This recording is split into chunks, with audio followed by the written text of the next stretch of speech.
My 10 most played albums.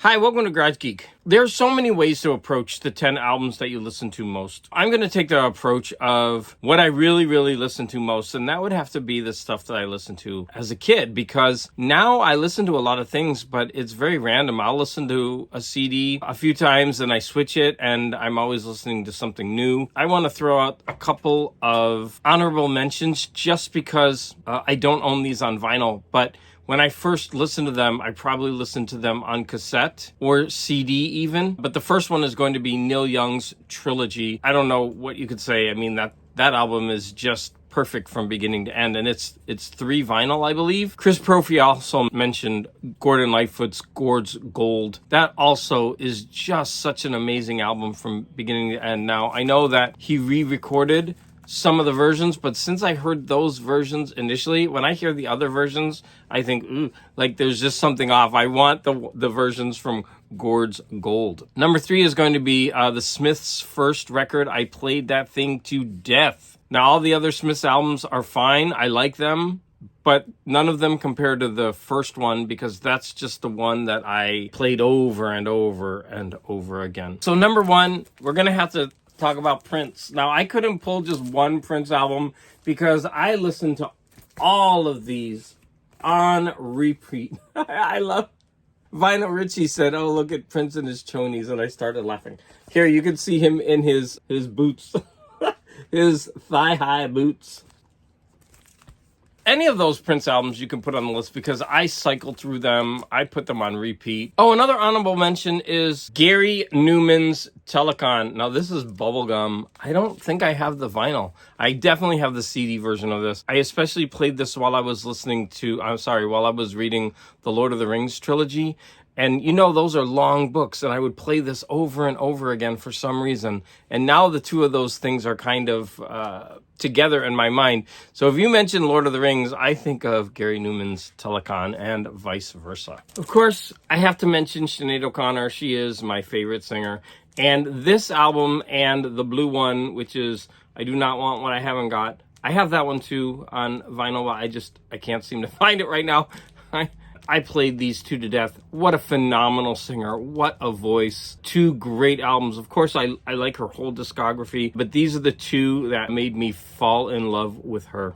I had all of these albums as a kid. Actually, my brother did. These are all albums by the Moody Blues, and I would just cycle through them. I would put one on, and then I'd put another, and then I'd put another, and I would just listen to these things. When I started collecting albums again, these are some of the first ones I bought. They're all beat up. I'm going to have to trot out my old friend, Frankie Goes to Hollywood.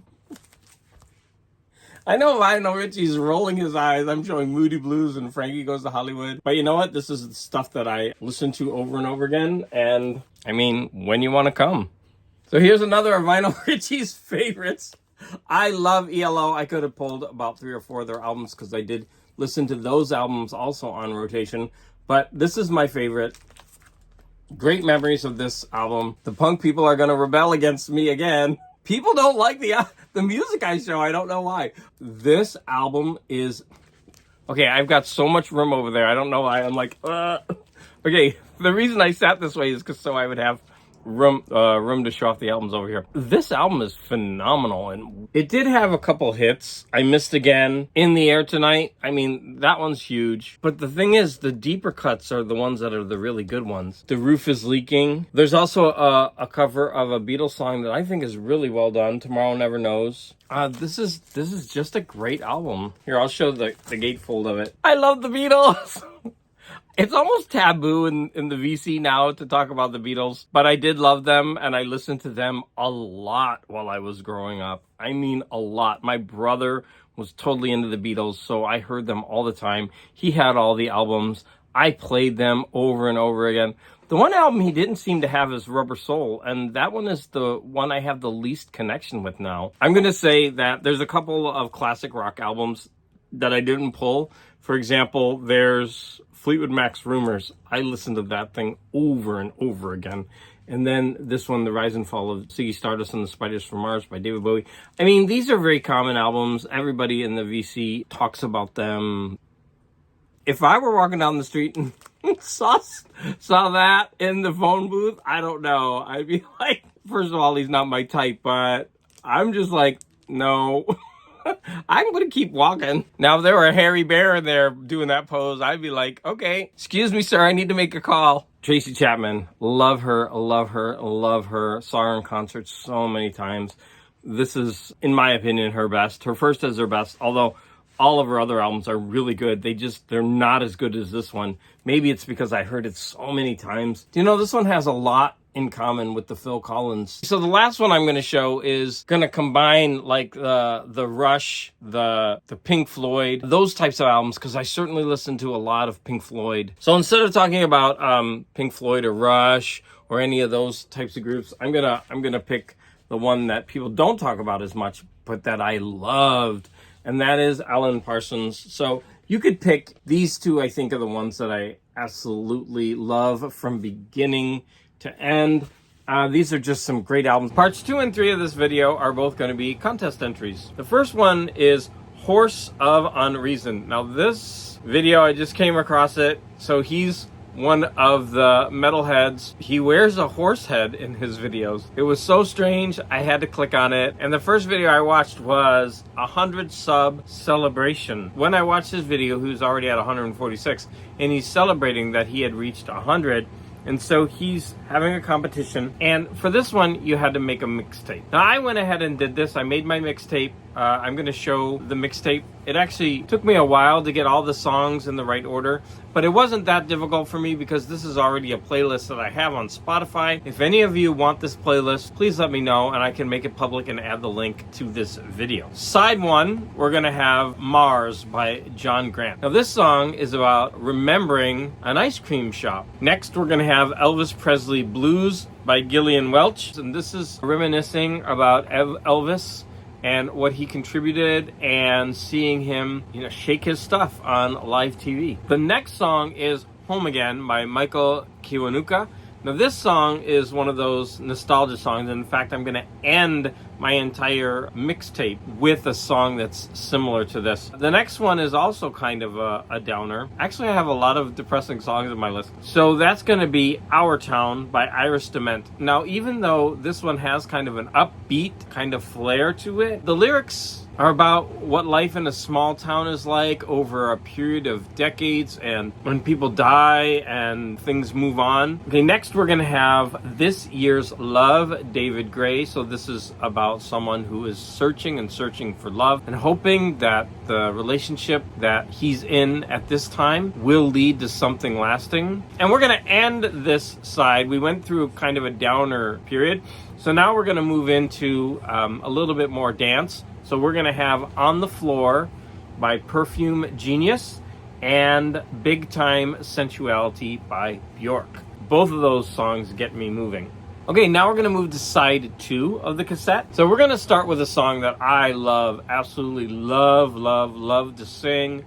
It's short, so I've memorized all the words. Anytime this song comes on, though, it's one of those songs that really tells a story that's really sad. This is called The Color of the Earth by PJ Harvey. I love singing this song. I praise CBCD for playing the guitar and singing and putting his music out there online. I need to put my money where my mouth is, so CBCD, if you feel like learning to play this song on the guitar, which is The Color of the Earth by PJ Harvey, I promise that I will sing it with you in a duet and we can post it together.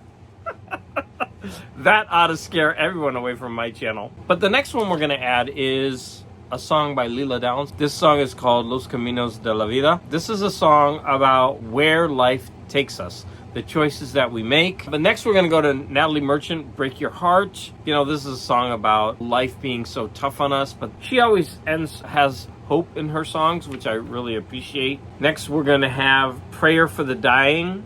So Lisa Hannigan is a singer whose voice I really admire. If you have a chance and you've never heard Lisa Hannigan, then please listen to this song called Prayer for the Dying. It will give you a sample of what she can do with her voice. The penultimate song is going to be China by Tori Amos. Now, I could have picked anything from her first album, but I especially like this story about relationships and how people can become distant over time. And we're gonna end on kind of a sappy note. This is another one of those nostalgia songs. I think I'm a sucker for those. And this one is by Michael Bublé, and it's called Home. So there you go. That is my cassette mixtape. And now I'm gonna go on to part 3 of this video, and that is MiddleLifeCrisisRants. And he is also doing a contest for 100 subs. And so I would like to support his channel. Horse of Unreason, I forgot to mention that he's into like the hard rock, heavy metal. And then MiddleLifeCrisisRants seems to like a lot of punk. For his contest, you have to answer 2 questions. And that is, what is the guilty pleasure that you have in music? And then how did you get started collecting? On my channel, I talk about all kinds of music, so I really don't have something that if I show you, you would be kind of shocked. But I'll say maybe a guilty pleasure for me is I like some Bollywood songs. I like some of my favorites were Kuch Kuch Hota Hai. Kuch Kuch Hota Hai. Kuch Kuch Hota Hai. And Kal Ho Na Ho. Kal Ho Na Ho.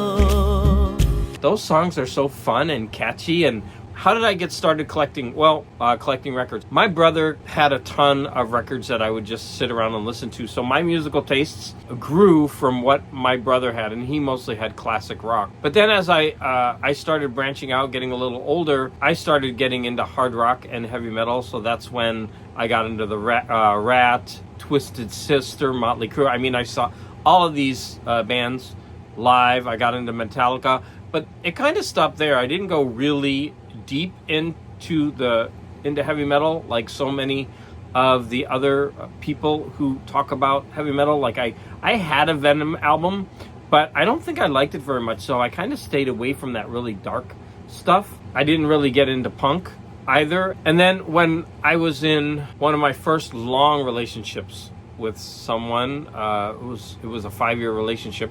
He really liked Art Garfunkel and Barbra Streisand, and so I started learning to appreciate more vocalists and musicals. Those are another 3-in-1 video, 1 thread and 2 contest responses. I want to thank everyone for the support.